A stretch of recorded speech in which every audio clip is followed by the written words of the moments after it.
Welcome back and thank you so much for staying with us. I've been speaking with former Nigerian ambassador to Libya, Mohammed Ibrahim, for discussion on Niger Republic dilemma of ECOWAS. So, Ambassador, another angle to this is that members of the junta appear to be consolidating their position and have promised to transition to civil rule after 3 years. What's your view on this?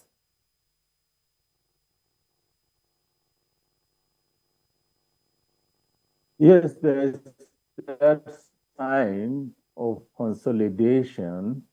They have appointed governors. They have, this to me is not a consolidation of the position for as long as they are not recognized by ECOWAS, they are not recognized by the AU. Indeed, they are not recognized by the UN globally.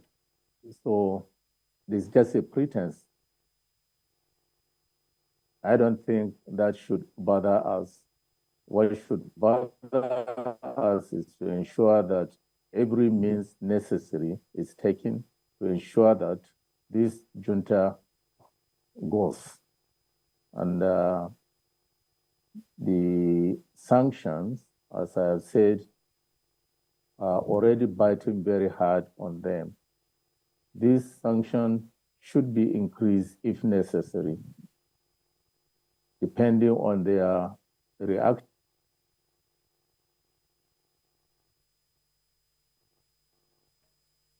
Ambassador, are you there? All right, tonight I've been speaking with a former Nigerian ambassador to Libya, Mohammed Ibrahim, for discussion on Niger Republic dilemma of ECOWAS. Now, Ambassador, if you can hear me, I know that ECOWAS has rejected this proposal and said they may resort to use of force. But do you support, well, you have said you do not support the use of force, but how confident are you about a peaceful resolution of this crisis? All right, let's take another quick break and we'll be right back. Welcome back to Politics Tonight, and thank you for staying with us. So, Ambassador, let's go on with the conversation. Before we went on that break, we were talking about the junta consolidating their position and having promised to transition to civil rule after 3 years. But it's clear that ECOWAS has rejected this proposal and said they may resort to use of force. You've said severally that you do not support the use of force. But how confident are you about a peaceful resolution of this crisis? Yes, I have mentioned that these countries can only consolidate their position if they are recognized by the AU or if they are recognized, by the UN or the international community. So far, this is not happening. Yes, they have appointed a prime minister, they have appointed governors, but this is just a window dressing because they are not recognized by the AU. They have been suspended by the AU, the donors, United States, UK, and all the major donors have suspended their aid to the United States, which had contributed over 500 million in the last 10 years to Niger. They have suspended most of their aid to that country. So I don't see this as consolidating the gains, from the coup. As a matter of fact, the longer they stay, the more difficulty they will face and the more burden they will impose on their own citizens. And to some extent also to ECOWAS, because their action is affecting not only peace and stability in their country, but it's affecting trade between Niger and other ECOWAS countries. And the sanctions are also affecting border communities. So nobody is happy with what is happening in Niger. And that's why it is important there should be collective pressure to ensure that this crisis is brought to an end as soon as possible. So let's talk about the interest of outsiders, especially Western influence, in this whole saga. How will you describe the impact of this on the crisis?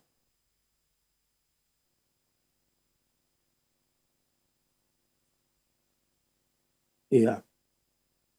Well, as I said, the junta is whipping up so much sentiment on France, their former colonial master, which is true. But whatever difficulty they face with France, whatever unfairness they are experiencing with France in terms of exploitation of their uranium or with their other mineral resources or in terms of their trade with Niger, this cannot be settled by coup. It is better for them to do that under a democratically elected government. President Bazoum had already started that.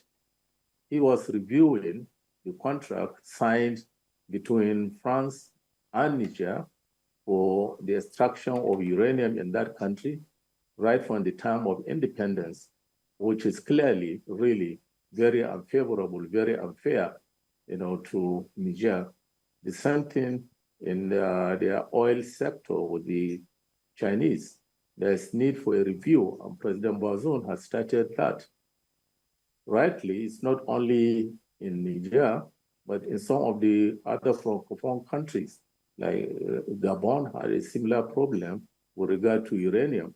But the smartest thing to do is to handle this in the context of ECOWAS. It will be easier for them to ensure that they come to ECOWAS and propose a resolution that ECOWAS will take up this on behalf of not only Niger, but other countries also in the sub-region. But you can't fight that alone, and especially being a government that is not recognized by the whole world. You can see what the French told them, that they are not going to discuss anything with an illegitimate government. So how do you solve this quagmire? The French have their military there. There is no way Niger will ask them to leave because they say this is an illegitimate government. And quickly, other EU countries have also accepted that this is an illegitimate government. The same thing with the United States.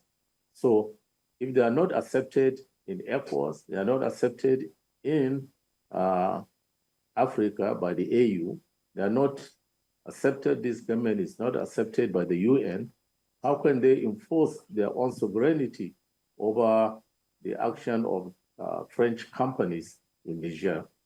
So the best way is to make sure that they restore democracy, and whatever grievances they have with external factors, they should pursue it in a democratic way, either through the ECOWAS or through the AU, or even go to United Nations. There are many avenues of expressing your displeasure. Now they can't.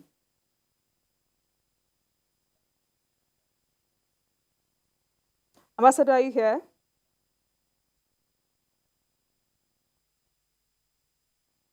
Ambassador, if you can hear me, earlier you talked about the impact of the Wagner Group on this crisis, but with the reported death of the leader of the group in a plane crash, do you still see any involvement of mercenaries in this crisis?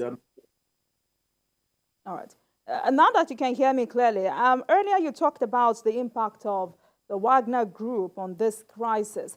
But with the reported death of the leader of this group in a plane crash, do you still see any involvement of mercenaries in the crisis? Well, these mercenaries are still in Africa. They are, as I've said, they are in Libya, they are in Central African Republic, they are in Mali, they were in Mozambique, and they will continue to stay as long as there are crises in Africa. These are mercenaries that are making money. If you don't pay them cash, they take the same resources that you are fighting, to preserve, for yourself. There can only be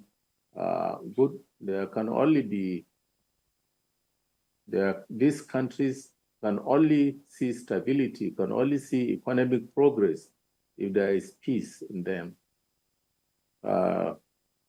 coups are not a solution to economic crisis in African countries. We have seen this. And these are countries, if they are, probably Niger would not be in this problem because they have had 5 coups in the past. Mali wouldn't be in this problem. They had series of coups in the last 2 years, coups and counter coups. So the only way for us in Africa is to make sure that there is peace and stability, there is good governance, there is democracy, and whatever internal differences we have should be resolved in a democratic manner. But in Niger, it seems to be different. The military in Niger have this tendency of continuous coup and coup and coup. And let me say it, if it were not for President Buhari, if it were not, let me put it better, probably, if it were not for Nigeria, there would have been a coup much earlier than now in Niger. There would have been a coup much earlier than now because the former president, Mohamed Yusuf, didn't want to go. He wanted to extend his tenure. He had already served 10 years, but he wanted to stay even longer. Nigeria had to make it clear, to him that Air Force would not accept that. And it was the pressure of Nigeria that made him to go. And thank God, Bazoum came in. And in the last 20 years, there is no government in Niger that had worked for the progress of that country, that had brought development in many areas than the government of Bazoum. They had brought inflation to not more than 7%. They have the growth rate, GDP growth rate in Niger had risen from 1% to 7%, which is one of the highest, in Africa. They have reduced the budget deficit in during his 2 years in office from 30 to 17%. In the area of girl child education, he had almost doubled the number of girls attending schools, in Niger. And there are even the internal crisis, in Niger are reduced in these 2 years that President Bazoum had been in power. So there was just no reason, absolutely no reason, for this coup. You recall, in their confusion, and they gave this ridiculous argument that they staged a coup to save Nigeria. That's really the most ridiculous thing, to tell you that they had just no reason for that coup. And that's why ECOWAS should ensure that this junta is gone by all means necessary. All right. So, Ambassador, Nigeria should support the position of Nigeria as chairman of ECOWAS Authority of Heads of State and Governments is critical in this matter. How will you advise President Tinubu to handle this? Well, I think President Tinubu is just the chairman. He doesn't have a veto power. So what he will do is to ensure that he works with other ECOWAS countries to maintain the pressure on Niger. I don't think it is going to serve the purpose of ECOWAS. We allow this government in Niger to succeed. I don't subscribe to their argument that they should be allowed to stay, for 3 years. Indeed, ECOWAS would not listen to that. The condition given to them by ECOWAS is that they should release Bazoum, and we should stick, to that. And I hope Nigerians will also help President Tinubu to have a successful tenure as chairman of ECOWAS. It's not for President Tinubu, it's Nigeria's term to chair ECOWAS. And we should support our president in this endeavor. Okay. So quickly, in 30 seconds, how do you react to the offer of UK to support ECOWAS militarily? Is this really desirable? I don't think it will get to that, quite honestly. Yes, it should be on the table, but I don't believe it should get to that point of using military to invade Niger. These sanctions are working. These sanctions are biting hard. We should increase, the tension, the sanctions if need be. But if there is going to be a military action, it should be targeted at the junta, not at the people of Niger, Right. because we have no quarreling with the people of Niger. But this junta must go by all means necessary. Thank you so much, Ambassador Mohammed Kawu Ibrahim, former Nigerian ambassador to Libya. Thank you so much for your time tonight, and especially for your analysis on this very critical issue. Thank you so much, sir. Thank you. I'm very grateful for this opportunity. Thank you very much.